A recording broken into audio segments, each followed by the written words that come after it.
ये दोनों लोग के लिए मेरी तरफ से इसको कहीं जोड़ा कर देना। कल्लू जी भी हो हेलो आप दोनों के लिए मेरी तरफ से। मैं और किसी को नहीं ला सकती बीच में, कहते हैं ना। हेलो यहाँ रितेश जी के गाय गाना रुका एक मिनट मत दे सुन दिया। रितेश जी के गाय गाना कि नाम पहिले जिया बदनाम तोरी बदनाम करा चाहिए सही आई हो यहाँ बोल तू सही आते आते कि पहिले रहल पानी अब शराब हो गई। लिखने वाले ने सोच के लिखा है कि तोहरा खातिर इतना हम खराब हो गई कि देखे में सीधा तू तो बड़ा खाने गाना गाना होता है। अब कोई किसी पे भी मान सकता है। हम तो तारा खाते का उतनी बोली तारा खाते कि देखे में सीधा इतना बड़े खाने तो हर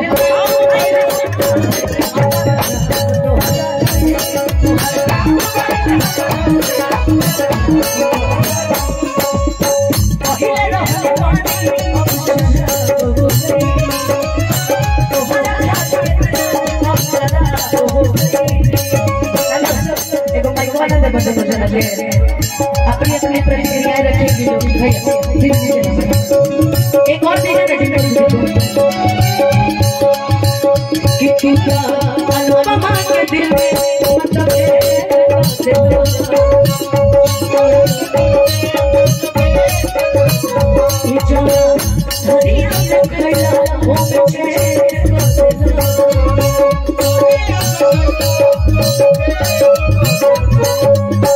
आदमी जिसके साथ रहा होता है ना उसी को पता होता है कि आदमी सामने वाला अच्छा है कि बुरा।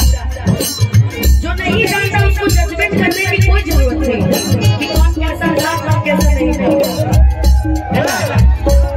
अरे ठीक है भाई बताओ केसरी भैया का गाना गाते हैं पगला। कलाकार होता है वो कोई भी हो। यहाँ रितेश जी भी बैठे हैं, अभी कल्लू जी भी गाए गमछी देखे तो बढ़िया गाना वाला